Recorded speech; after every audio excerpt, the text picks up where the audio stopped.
नमस्कार, माझ्या Annapurna recipe channel मध्ये आपले सहर्ष स्वागत आहे। आज मी तुम्हाला करंजी करून दाखवणार आहे। तिळाची करंजी, संक्रांत जवळ आले। तिळगुळाच्या पोळीचा व्हिडिओ मी पहिला टाकलेला आहे, तो तुम्ही बघा जरूर। आता काय काय साहित्य लागते ते मी सांगते तुम्हाला। हे 1 वाटी तीळ घेतले, ते खोबरं सुकं घेतले, हे मीठ घेतलेलं आहे, हा मैदा घेतलाय, हे गव्हाचं पीठ, गूळ आणि शेंगदाण्याचं हे कूट करून घेतलेलं आहे। आता कसं करायचं ते दाखवते। आणि पाणी घेतलेलं आहे थोडं पीठ मळायसाठी।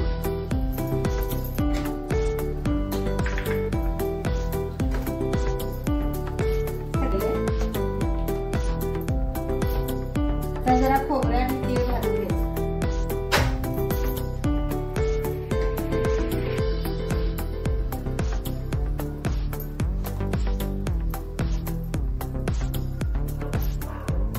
तीळ पण यातच घालूया, खरपूस भाजून घ्यायचं। ते मिक्सरच्या भांड्यात बारीक करून घ्यायचं। शेंगदाण्याचा कूट मी घेतलेला आहे भाजून। ते तीळ आता साधारण भाजून घेतल्यात, खरपूस असतं तीळ आणि खोबरं। ते मिक्सरच्या भांड्यातून आपण आता काढूया, गॅस बंद करूया।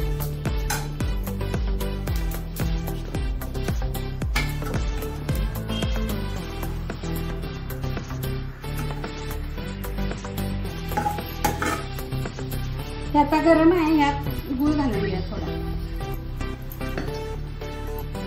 आपण वाटून घ्या। गरम आहे,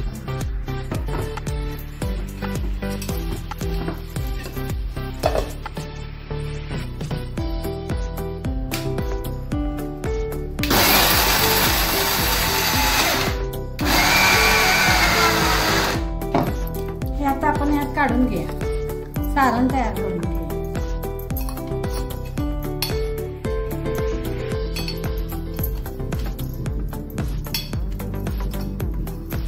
यात थोडा शेंगदाण्याचा कूट मिक्स करायचा।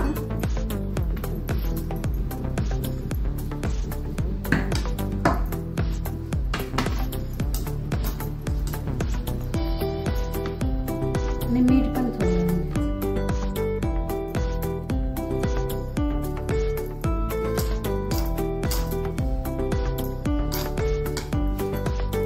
वेलदोड्याची पूड पण घालायची। साखर घालून त्यात वाटून घेतले,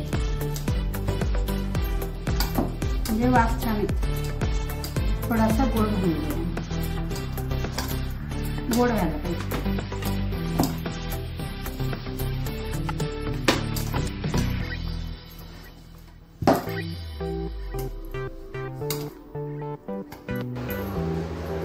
हे आता तिळाचं सारण तयार केलेलं आपण। आता आपण पीठ मळून घ्या।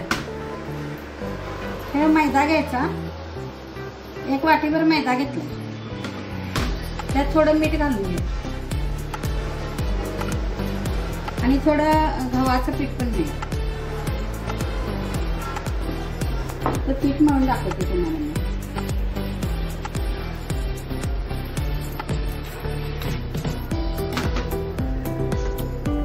थोडं थोडं पाणी घालून मळून घ्या।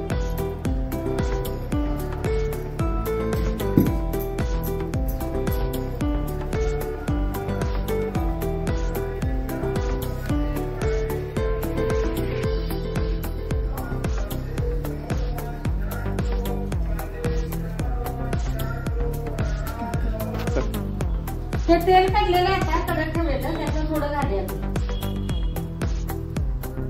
पीठ मळताना, म्हणजे खुसखुशीत।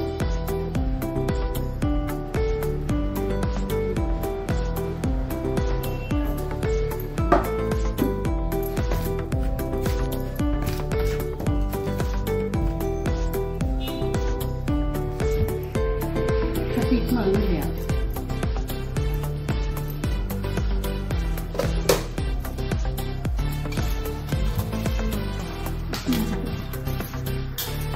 असं चांगलं पीठ मळून घ्यायचं आणि 10-15 मिनिटं तरी ठेवायचं भिजत। हे पीठ आता चांगलं मळलेलं आहे। आता ह्याच्यात झाकून ठेवा 15-20 मिनिटं किंवा अर्धा तास ठेवायचं. आता हे पीठ चांगलं भिजलेलं आहे. आता आपण त्याची करंज्या करायला घेऊ. असं मोठा गोळा करून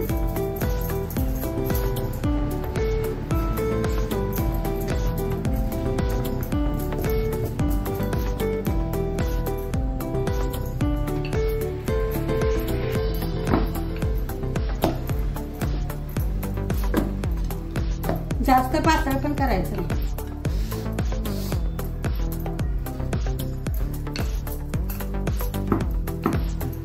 आता हे चपाती लाटून असं पुरी करून घ्यायची. त्याच्यात सारण भरायचं.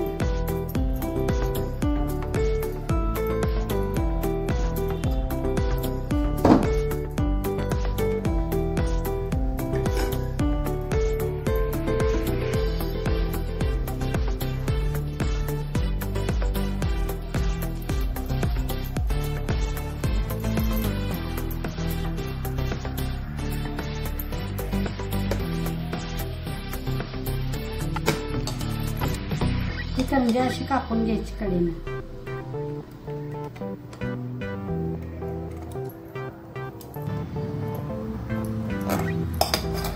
त्या मी लाटून घेतलेल्या आहेत. आता करंज्या करून घेतलेल्या आहेत. आता तळून घ्या. तेल काढलेलं आहे.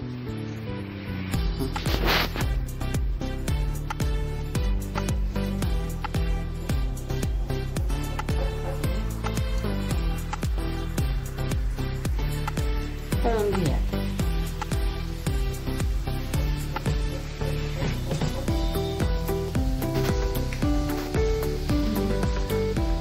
किती छान झालं बघा करंज्या.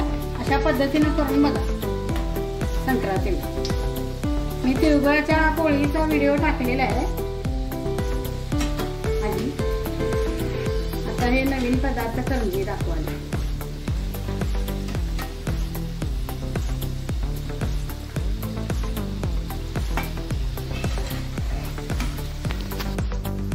ही रेसिपी आता तयार आहे. अशा पद्धतीने करून बघा. तिळाची करंजी छान होते.